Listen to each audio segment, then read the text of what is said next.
I was trying to complain about my boss to my bestie, but after I accidentally sent the screenshot to the man himself, I had to do some serious damage control. Look at him, texting me this late. Asshole boss. The 2 words were still in the text box, unsent. I glanced up and realized I was in a chat with my actual boss. Crap. My boss wanted me to work late, and I was trying to vent to my friend. How did I send it to him? Typing. A brilliant idea struck me. I had to beat him to the punch. He's texting me so late.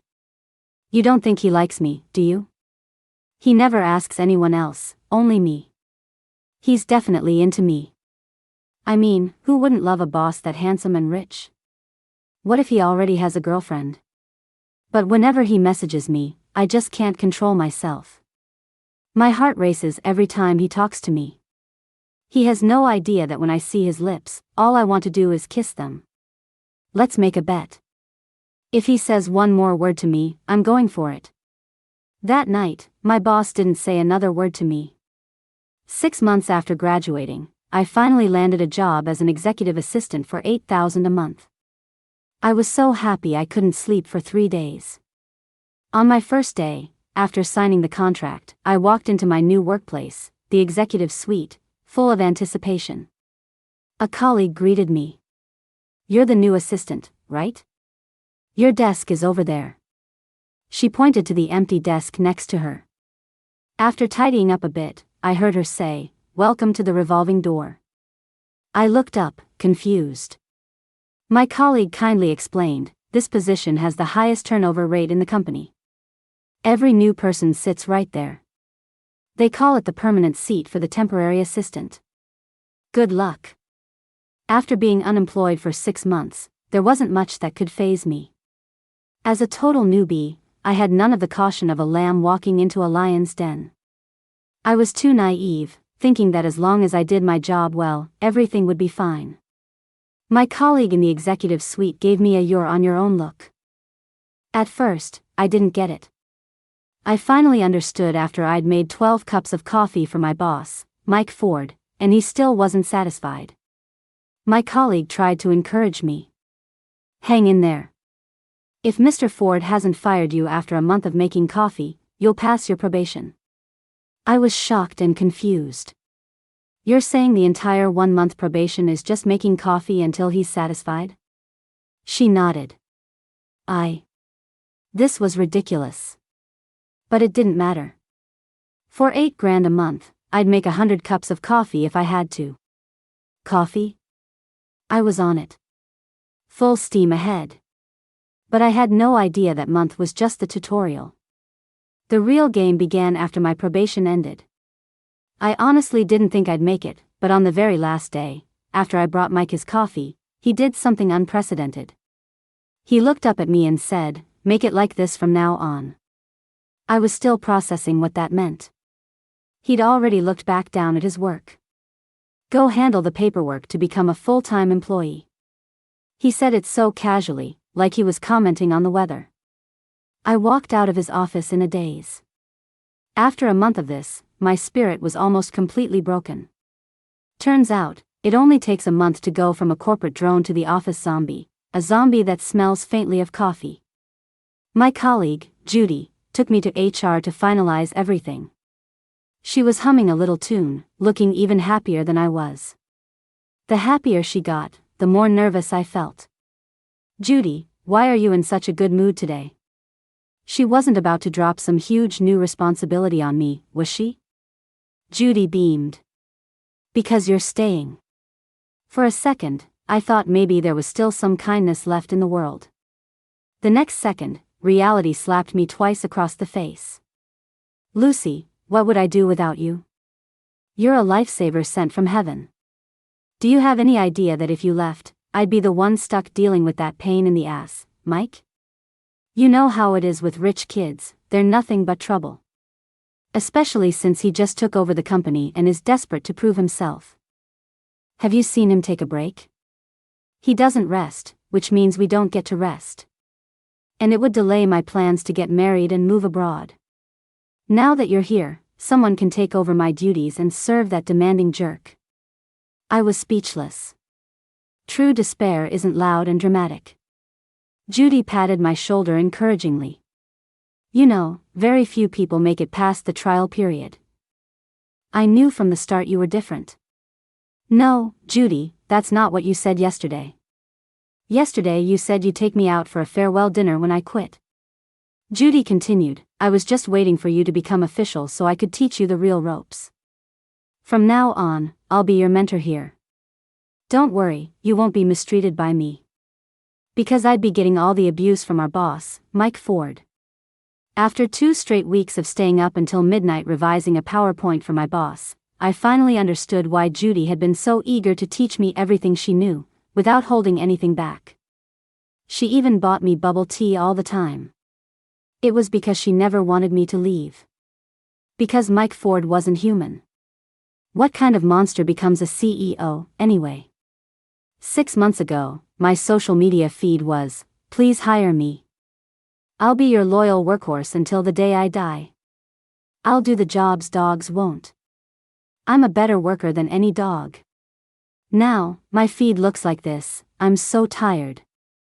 I feel like a beggar who spent 3 days panhandling, finally got a piece of bread, then tripped, knocked out all his teeth, and watched the bread roll into the gutter, with no energy left to beg again. I feel the helplessness of a mother of 3 who, after putting her kids to bed, gets beaten by her husband, has to do laundry in cold water on a tiny stool while pregnant, gets screamed at by her mother-in-law, and then, on her way to the grocery store, gets cornered and insulted by her husband's mistress. You little bitch of a job, I'm gonna FCK you into submission. Let me show you daddy's massive breakdown. Tell me. Who's better, me or the last person in this position? Huh? Who makes more money?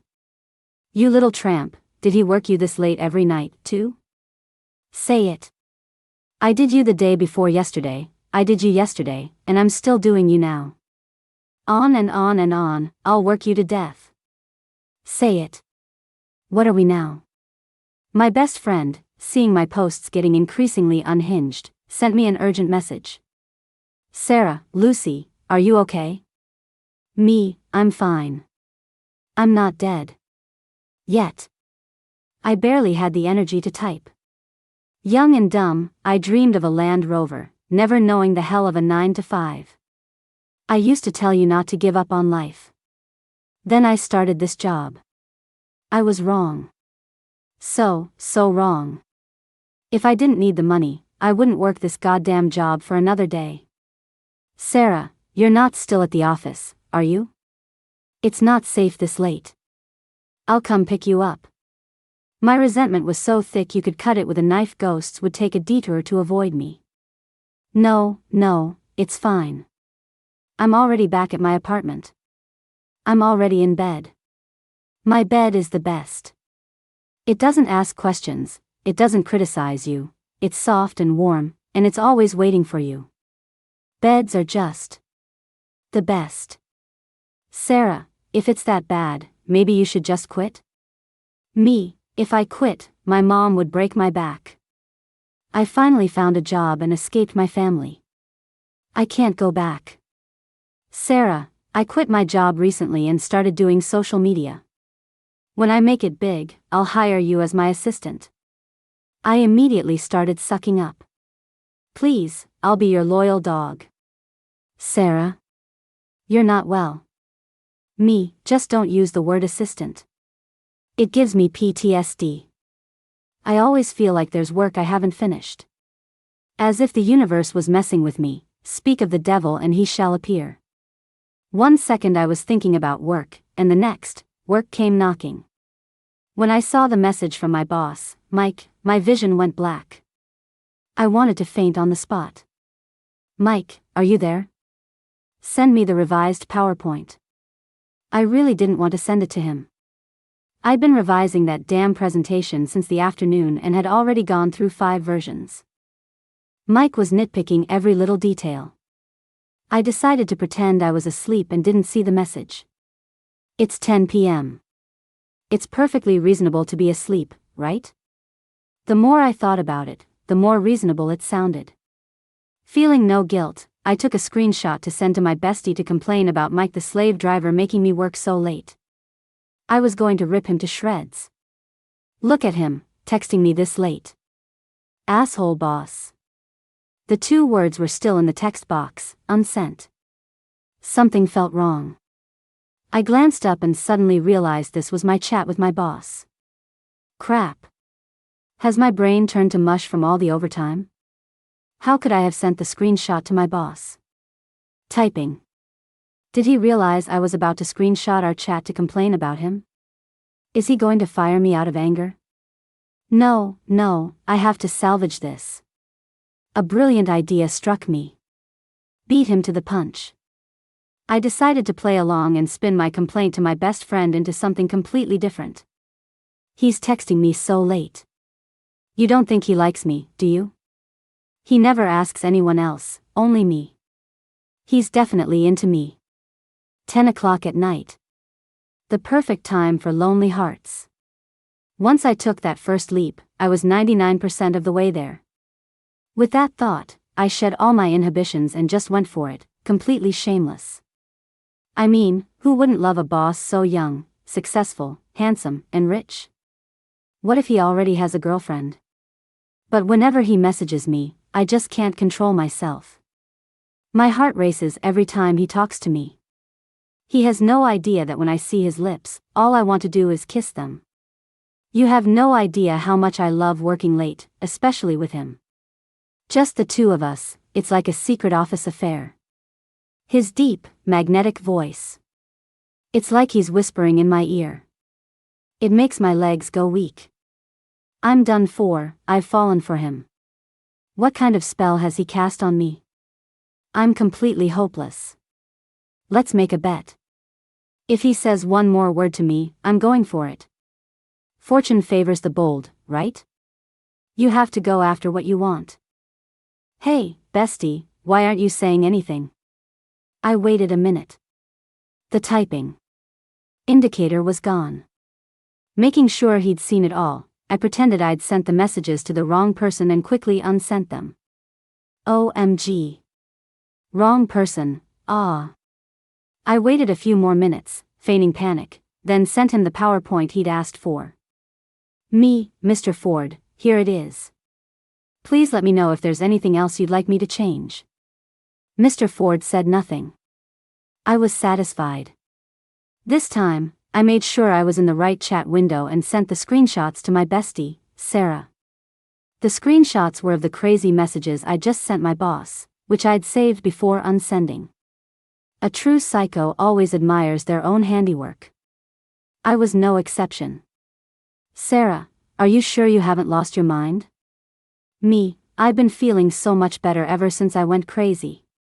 You just can't be too normal in this world. Sarah, you are on another level. I smirked. You think that's impressive? The best is yet to come. Once you go crazy, you can only get crazier. The next morning, I went to my boss's office to test the waters. I walked in with a cup of coffee laced with salt and spoke before he could complain. Mr. Ford, did you not see my texts last night? Mike silently sipped the salty coffee without a word. I leaned in closer. Did you look at the PowerPoint?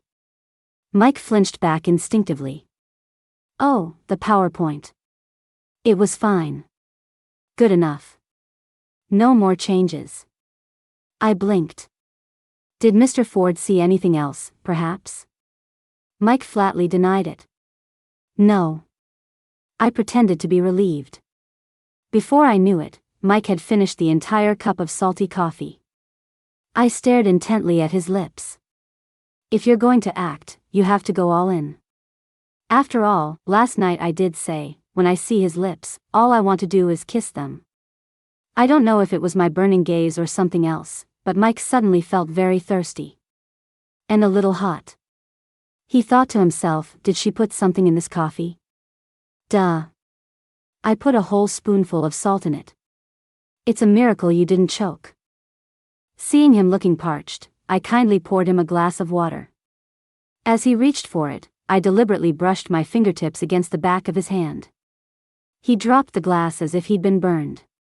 From now on, you don't need to handle personal things like making coffee or getting water for me. I can do it myself. And another thing, work is work. Don't bring personal feelings into it, and don't fantasize about things that are impossible. My eyes drifted. A moment ago, Mike said he hadn't seen anything else, and now he was saying this. I wouldn't believe that even if I was a dog. Mike saw my mind wandering and tapped on the desk. Lucy, did you hear what I said? I put on a dazed, lovesick expression. So handsome, I want to kiss. I quickly corrected myself. No, I meant to say Mr. Ford's voice is so nice it could make your ears pregnant. Mike misunderstood, his eyes widening in shock. Pregnant? She's already thinking about getting pregnant? Mike didn't dare say another word.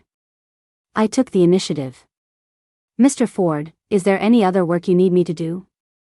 Mike, no. You can leave.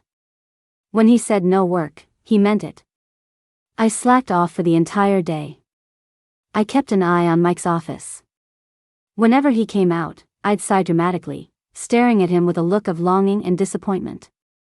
Every time he started walking toward my desk to give me an assignment, he'd catch my eye, stop in his tracks, and make an abrupt turn to give the work to Judy instead. Judy was swamped all day. She knew something was off, but when she saw me clattering away at my keyboard with a troubled look on my face, she assumed the boss had given me an even more difficult task. She was too busy to worry about me, so she just left me alone. She had no idea I was faking it. I was typing, sure, but it was a message to my bestie, Sarah, boasting about my victory. You have no idea. This is the most relaxing day I've had since I started working here. Who knew sending a message to the wrong person could have such amazing benefits? Sarah, you're a legend. If that had been my old boss, a sleazy, balding middle-aged man, he would have slid his room key across the desk the second you showed any interest. Or he might have just fired you. From the sounds of it, your boss is actually a decent guy. Getting to slack off after your boss rejects your confession. Guess every dog needs a different leash. Me, you just reminded me. I haven't officially confessed to Mike yet. He only saw the hints of my crush yesterday. He's already avoiding me just from that. If I actually confessed. Sarah, you're going to confess for real?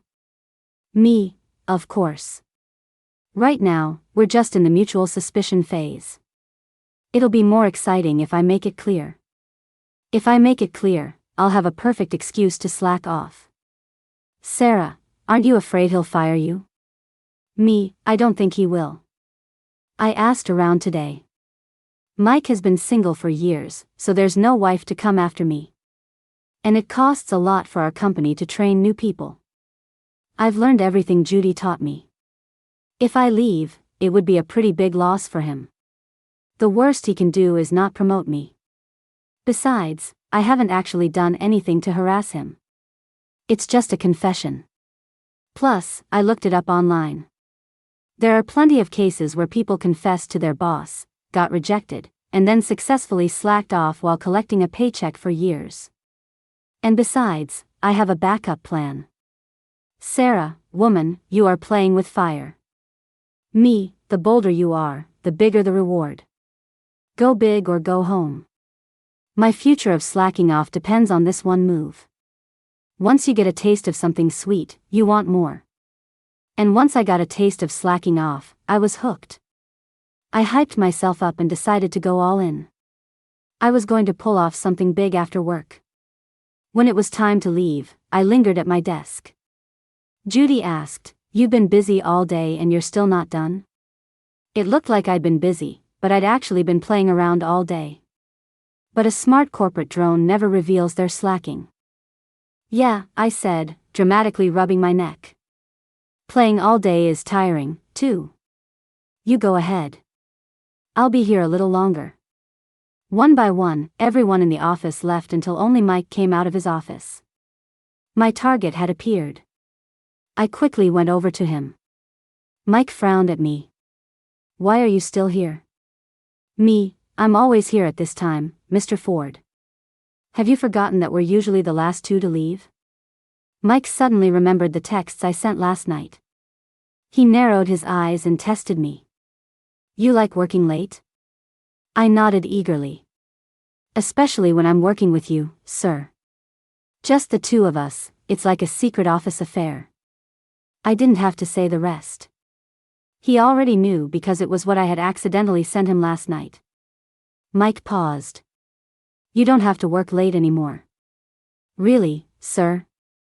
Afraid my joy was too obvious, I quickly looked down to hide my excitement, but my voice trembled uncontrollably. Mike was confused. Are you crying? No, I'm ecstatic. Who understands the sheer value of your boss personally telling you that you don't have to work overtime anymore? But to make him believe me, I had to keep up the act. I pretended to wipe away tears and said defiantly, no, I'm not. As they say, when a woman says no, she means yes. My denial only confirmed his suspicions. Mike looked at me searchingly. You really like working late that much?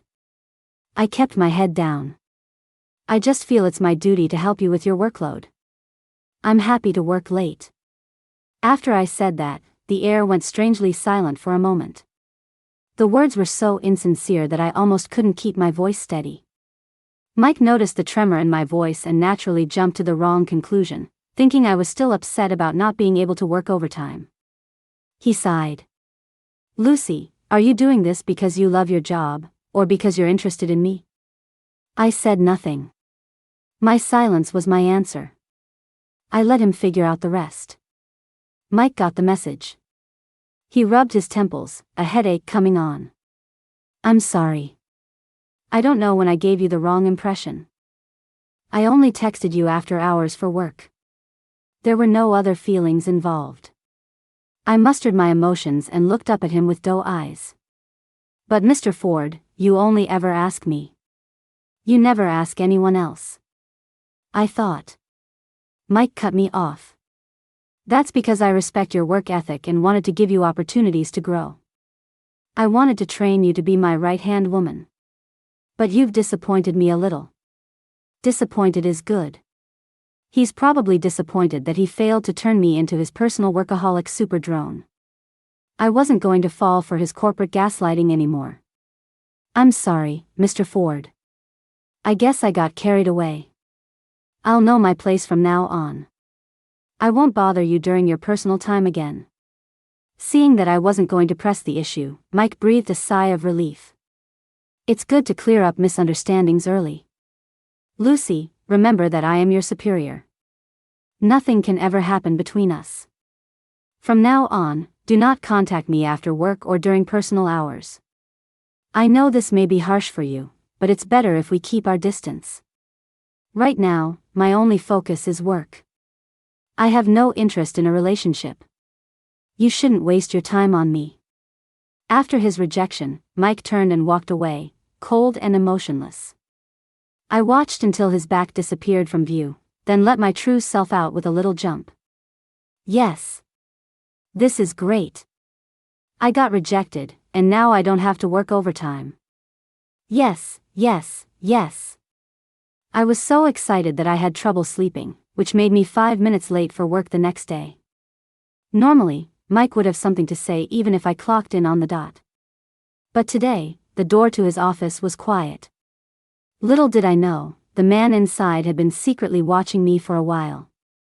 Mike looked at his watch and sighed to himself. She's 5 minutes and 20 seconds late. She's never been late before. Well, she just got her heart broken. I should be understanding. At least she came in. That shows she's resilient. That's the kind of person I saw potential in. But what a shame. No one said anything about me being late once, so I pushed my luck and was late for 3 days in a row. Judy came to check on me. Lucy, what's been going on with you lately? Why are you late every day? I was alone in the break room, and Judy had followed me in. I paused for a moment, then casually asked, why? Am I so late that HR is going to have a talk with me? Judy, it hasn't gotten that far yet. She sighed. It's Mr. Ford. He told me to check in on my subordinates when I have a spare moment. Mike? Just as I suspected. Judy was clearly annoyed. We're on the same level, and you're his subordinate. He should be the one checking on you, but no, he makes me do it. He makes me do everything. I've been working like a dog lately. When do I have a spare moment? When will he realize I'm a person, not an animal? Does he know I'm leaving the country soon and is trying to squeeze every last drop of value out of me? With me slacking off, all the work had naturally fallen on her. I felt a pang of guilt and rubbed my nose. Do you want me to help, Judy? If you have too much to do, you can give some of it to me.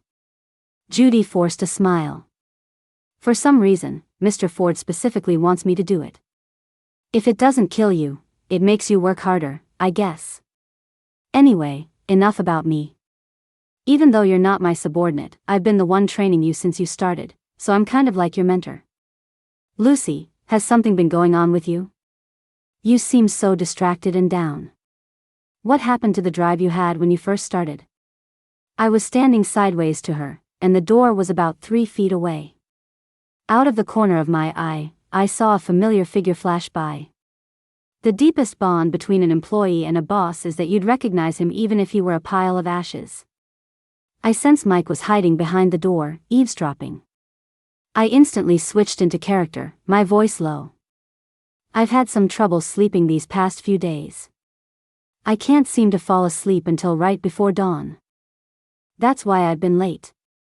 Judy asked, is everything okay at home? I shook my head. She kept guessing. Then it must be a personal relationship issue. She stroked her chin and made an accurate guess. Did you have a breakup? I nodded. Something like that. Worried that my heartbreak wasn't convincing enough, I secretly pinched my thigh. The effect was immediate, and tears welled up in my eyes. My voice choked up. Do you think I'm not good enough, not pretty enough? Judy put a hand on my shoulder. Don't doubt yourself. You're wonderful. You're beautiful, smart, and capable. Really, Lucy, you're a great girl. If he can't see that, he's the blind one. It has nothing to do with you. Outside the door, the blind Mike thought to himself. Judy continued, don't be so down. Life is long. You'll find someone interesting, someone who understands you. Me, thanks, Judy. I know all that. But he's just different. He's the most special man I've ever met. Judy, that's what they all say when their love struck. She sighed deeply. Such a pretty girl, why is she so obsessed with love? I shook my head. A bold idea started to form in my mind. I wanted to slack off, but I was afraid of getting fired. It was time to bring out the big guns and make Mike feel so guilty that he wouldn't dare fire me. When I was a kid and went shopping with my mom, I'd always say I didn't want anything, because I knew I couldn't have it. I grew up wearing hand-me-downs from other kids, using my brother's old things, eating his leftovers. My parents only had eyes for my brother. I was just an afterthought. I didn't have a happy childhood. No one ever cared about me. After I started working, he was the one who contacted me the most. He's the only guy who's ever talked to me so frequently. I thought that was caring, that it was love. But it turns out I was just imagining things. It's okay. I'm used to not being loved. I used to just live day by day, but then he appeared, shining like the sun, illuminating the desolate wasteland of my world. I know someone as broken as me shouldn't get close to anyone, let alone someone as amazing as him. Mixing truth with lies is the most convincing way. The part about my family was true, and so was the part about Mike being amazing. But people are greedy, and so am I. Just being able to see him for a moment makes life feel meaningful. I don't dare to ask for much now. I just want to watch him from afar. Being able to see him every day, even for just a second, is enough for me. If he has even a shred of conscience, he won't fire me after hearing that. Outside the door, Mike's hand on the doorknob was trembling uncontrollably. My words reached his ears, each one a dagger to his conscience. He didn't even know how he got back to his office. He collapsed into his office chair, clutching his aching chest, my heartfelt confession replaying in his mind. So she's been starved for affection her whole life. No one has ever cared for her, not even her own parents. And I thought she liked me because she was trying to take a shortcut, to land a rich guy. My thoughts are so disgusting. She just genuinely likes me and wants to be loved, and she even sees me as her emotional support. And what did I do? Mike couldn't help but slap himself across the face. I'm such a piece of shit. Were my words that day too harsh? Did I deal such a huge blow to a young woman just starting out in her career? Lucy is actually a great person. She's smart, beautiful, hardworking, responsible, thoughtful, and kind. How could I not cherish such an amazing girl? I even thought about not promoting her, about transferring her to another department. I'm so important to her. If I really transferred her, how sad and heartbroken would she be? I really went too far. I hope I haven't given her some kind of psychological trauma. Damn it. I should have been more tactful. After my performance in the break room, I gave my bestie a real-time update. Sarah was in awe. So that was your backup plan? That's brutal. Your boss is probably going to be waking up in the middle of the night to slap himself. You're so bold, you don't pull any punches. Aren't you afraid he'll actually believe you? Me, that's the point. I want him to believe it and feel guilty, so I can slack off without any worries. Sarah, no, that's not what I mean. What if he really thinks you're madly in love with him? Do you think he'll regret rejecting you and have a change of heart? Your boss is probably in his 20s, right? Me, 27. I heard he just took over the family business not long ago. Sarah, exactly. A naive, sheltered rich kid who's never had to struggle, never seen the dark side of society. They always have a soft spot for the beautiful, strong, tragic type. Me, no way. A workaholic like him wouldn't be interested in dating. Sarah, you never know. Fate is a funny thing. I never thought my bestie's words would come true. The first time I noticed something was off was when the boss had a business trip at the end of the month. Mike called Judy into his office. After she finished her report, she brought up the trip. Mike tapped his desk, thinking about who to take with him. Judy had already given up. Her boss had been working her like a donkey lately, ignoring the capable new hire for some unknown reason. Mike, you. The light in Judy's eyes died.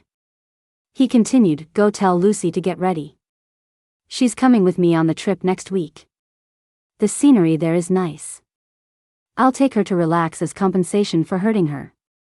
Judy practically floated out of the office. I hadn't seen that spark in her eyes for a long time. Me, you're so happy, Judy. Did the boss give you a raise? Judy, better than a raise. I can finally get some rest. The glorious task of the business trip next week is all yours. A smile doesn't disappear, it just moves to someone else's face. Because the smile that was on my face was now on Judy's. This was my first business trip with the boss since I started, and it was for about a week. Of all the rotten luck, my period decided to show up right when we were supposed to leave. The thought of having to deal with my demanding boss made my cramps even worse. Not feeling well? On the plane, Mike, who was sitting next to me, suddenly spoke. I had just opened my eyes to see him taking off his trench coat and draping it over me. Then he asked the flight attendant for a cup of hot water. Wait, how did he know I was on my period? Mike, you took a day off for cramps once before. I just happened to remember. Is that something a person just happens to remember? What kind of boss keeps track of his employees' menstrual cycle? I felt like something was off, but I couldn't put my finger on it. After we landed, Mike took my luggage for me. When we got to the hotel, I had just lied down when Mike brought me a cup of hot tea with honey that he'd made. Hold on, what happened to keeping our distance? This sudden attentiveness was scaring me. He doesn't want me to work overtime again, does he? Me, I've prepared all the materials for tomorrow's meeting with the client. Mr. Ford, please take a look and see if there's anything to add. Mike, it's fine. You get some rest. I'll add anything that's needed. I was fully prepared for him to make me work late, but he was actually telling me to rest? This was terrifying. Sir, are you okay? Are you sure you haven't been traumatized or something? I instinctively reached out to feel his forehead to see if he had a fever. To my surprise, he didn't move away. He just let me touch him. The moment our skin touched, the air seemed to freeze. I snatched my hand back as if I'd been burned. He blinked his beautiful eyes, completely composed, with no intention of dodging. Something was wrong. Seriously, fundamentally wrong. And it got even weirder the next day. During dinner with the client, Mike took a drink for me. Isn't it usually the assistant who takes drinks for the boss? Has the world turned upside down? Mike's attentiveness was making my skin crawl. By the end of the dinner, I hadn't touched a single drop of alcohol. Mike, on the other hand, was so drunk his eyes were glazed over. I helped him up and got a cab back to the hotel. The moment we got in the car, he started taking off his clothes. I thought he was about to have a drunken fit. But he just took off his jacket and draped it over me. It wasn't even that cold for May. I tried to take it off, but his hands suddenly pressed against my stomach. While I was frozen for a second, his hands started gently massaging my stomach through my clothes. Does it still hurt? Oh, he was trying to help with my cramps. I breathed a sigh of relief. If he weren't so handsome, I'd have thought this was workplace harassment. I looked at his handsome face, so close to mine. He looked so focused and serious. His dark hair was messy from the wind, revealing his slightly upturned eyes and light brown irises. His usual sharp, cold expression was softened, giving him a seductive look. Before I knew it, I started to relax. It's hard not to let your guard down around a handsome guy. Especially lately.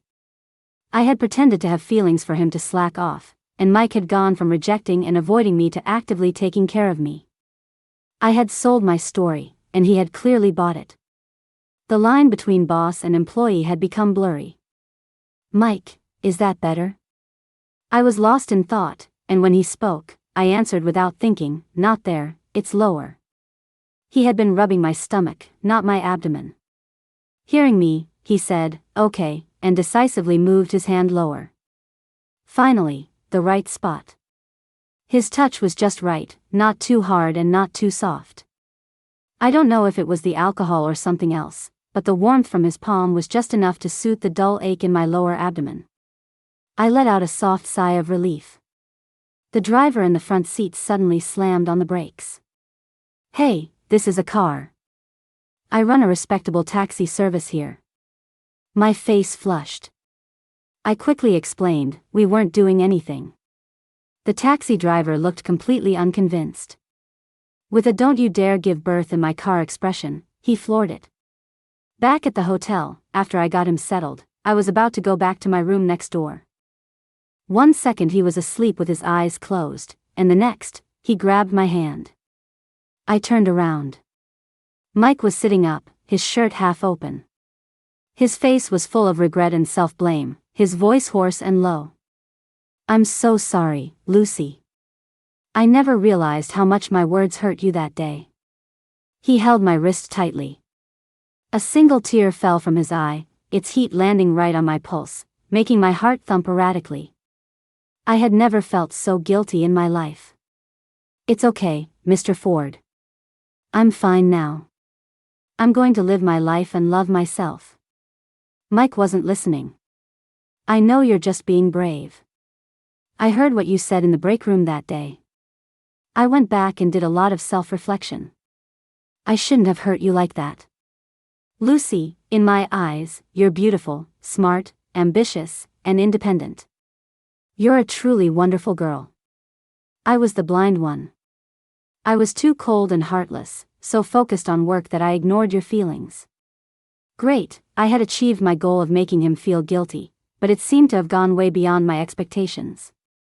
The image of the cold, aloof boss was slowly morphing into a naive, easily deceived rich kid. My bestie was a total prophet. I think I really messed up this time. What do I do? I need help, this is an emergency. Mike's tone was incredibly sincere, every word from the heart. I've been thinking about it more and more, and my conscience is killing me. It's not your fault that you like me. You have every right to pursue me. From now on, you can look at me whenever you want. You don't have to be so careful around me. You can even touch me if you want. With that, he took my hand and placed it on his chest. Beneath my palm, I could feel his strong, steady heartbeat and his firm chest muscles. I shamelessly swallowed and used all my strength to pull my hand back. Mike, you're drunk. He said, Lucy, I'm perfectly sober. I know what I'm saying and what I'm doing. When I saw you crying that day, I felt awful. I don't know what's wrong with me, but I want you to be happy, not to cry. I don't want you to be sad and drink your sorrows away. When did I drink my sorrows away? This guy's imagination is a disease. I want to solve all your problems. I don't like it when you're so pessimistic. I want you to be happy every day. Hold my hand, and I'll walk with you through any hardship. I couldn't take it anymore. It was clear he had been brainwashing himself for a while now, and this was the result. His words were so cheesy they gave me goosebumps. I really don't have time for this drama. I took a deep breath. Mike, I was acting before. I'm done pretending. I'm outing myself. But to my surprise, he didn't get angry at all. He just placated me. Okay, it was all an act. His voice was gentle, like he was comforting a child. So, when I tell the truth, nobody believes me. He reached out and stroked my head. It's getting late. You should get some sleep. We've finished our business here. You can rest at the hotel all day tomorrow, and the day after, I'll take you sightseeing. I heard there are some beautiful spots around here. I was speechless. He was completely unreachable. Back in my room, I immediately texted my bestie for help. Sarah, I'm in big trouble. Sarah, aren't you on a business trip? What did you do now? Me, Mike just got drunk and confessed to me. Sarah, that's great news. We have to celebrate. Go big. I'm serious, help me think of something. I already told him I was faking it, but he doesn't believe me. I can't even look at him as my boss anymore. Sarah, then don't think of him as your boss. Me, then what should I think of him as? Sarah, your husband. Sarah, look, there's no point in explaining now. In his mind, it's a fact set in stone that you're in love with him. If you don't dislike him, you could give it a try. Think of it as a promotion to the boss's wife. Boss's wife, my ass. The next few days proved that Mike's words weren't just drunken rambling. He was attentive to my every need, carrying my bag, taking photos for me, and buying me all sorts of things. It felt less like a business trip and more like a date. After 3 long days, we finally went home. I thought I could finally relax away from his watchful eye. But as soon as we landed, I got a call from my family. For some people, home is a harbor. For others, it's a lifelong storm. I was clearly in the latter category. My family never called unless they wanted something. Sure enough, as soon as I answered, I heard my mom's voice. Mom. So you still remember you have a mother? I called you several times and you didn't pick up. What's that about? You think you're grown up now with your own wings? Her voice was both familiar and grating. Every phone call was just one lecture after another. I held the phone away from my ear for a bit, then brought it back when I figured she was done. My mom, your brother is bringing his girlfriend home for the summer. You're not getting any younger either. It's time for you to get married and have kids. We've found a match for you. You'll meet him for dinner today. If it works out, you can start talking about the wedding money and get married. Your brother's wedding depends on the money from yours. So do us proud and get as much as you can from the guy so we can give your brother's bride a grand wedding. We put you through school so you could make something of yourself, marry well, and help out your family. In their eyes, my education wasn't a stepping stone to a career, but a ticket to marrying a rich man. My mom continued, "Oh, and send more money home this month. It's your brother's girlfriend's first time visiting, so there are a lot of expenses. We need to buy new bedding, gold jewelry, a welcoming gift. We can't look cheap." I closed my eyes. It was always about my brother. In their eyes, my entire life was meant to be in service of him. Before, it was just my brother. Now, it was his girlfriend, and soon, it would be their kids. They expected me to support their entire family. But I was in a car and didn't want to start a fight. I mumbled a few half-hearted huss and hung up. "Mr. Ford, you can just drop me off on the side of the road up ahead." Something came up. "Mike, where are you going?" "I'll take you." My mom sent me the address of a restaurant. Mike insisted on driving me there. My blind date was sitting by the window. When he saw me, he slammed his wallet on the table with a loud thwack. It was so stuffed with cash it looked like it was about to burst.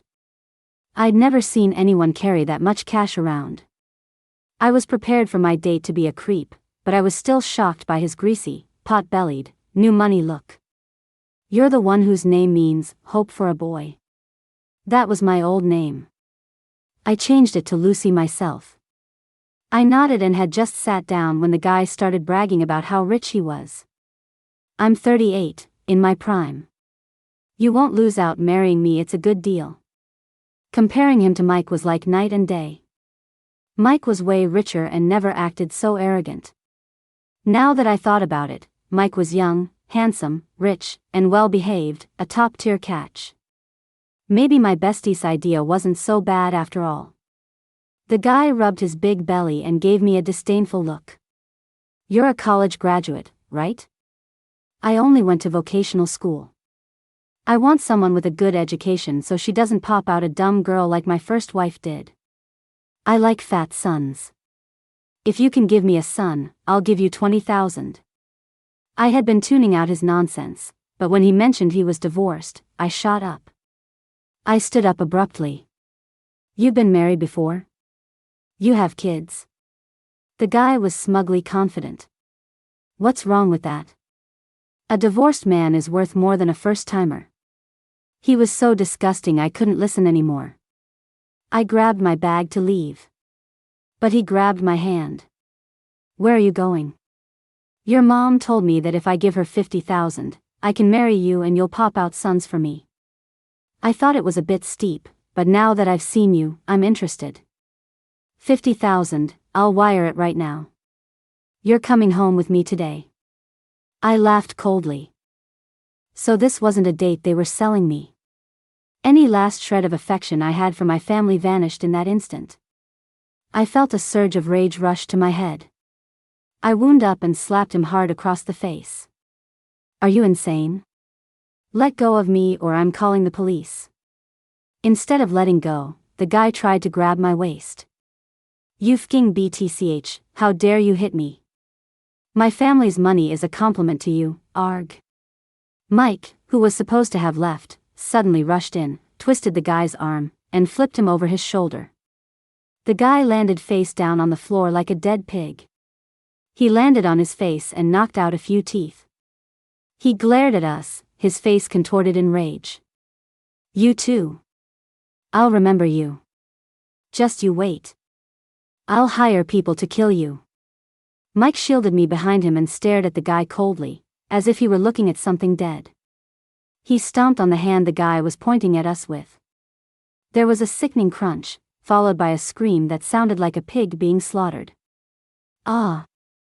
I have to admit, Mike looked incredibly cool.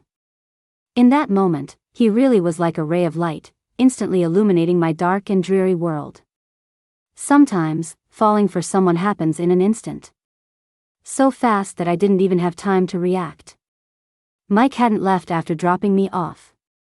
He was worried, so he parked on the side of the road and secretly watched us. And he happened to see the guy getting physical with me. Thank God he didn't leave. Mike settled me in the car and quickly went to a pharmacy to buy some medical supplies. Does your hand hurt? The guy was strong. If Mike hadn't shown up when he did, I probably wouldn't have been able to handle him. I had been too impulsive. If something had really happened, would have been the one to suffer. I shook my head slightly. Mike didn't say anything. He just focused on cleaning and disinfecting my hand. Lucy. I had been looking out the window, but when I heard his voice, I instinctively turned my head, only to find him incredibly close. His face was almost touching mine. Thump, thump, thump. My heart was racing. His thumb gently touched my cheek. You went through such an ordeal, but you didn't even cry. I could see the pain in his eyes. I hadn't felt upset before, but his words made my eyes sting. I never cried as a child. Other kids got candy when they cried, I only got beatings. Crying was useless. Growing up, I had to fight for everything I wanted, both at home and at work. Mike, I heard your mom's phone call. But the person they chose for you is trash. Lucy, you can choose me. Choose me. They'll be satisfied. He had said he wanted to take away my pain. I composed myself and looked him in the eye. I'm not taking you back there. I wouldn't take him back to let my family bleed him dry. I made up my mind. And I'm never going back to that house again. A moment ago, he had been looking crestfallen. But when he understood what I meant, his eyes lit up again. He pulled me into an excited hug. Lucy, it's okay. I'll give you a home. I don't want you to have any regrets, and I don't want to have any regrets either. From now on, I'll walk with you. Okay? I felt my heart pounding with joy. It was saying, yes. I'll give it a try. Maybe this time, I can find love.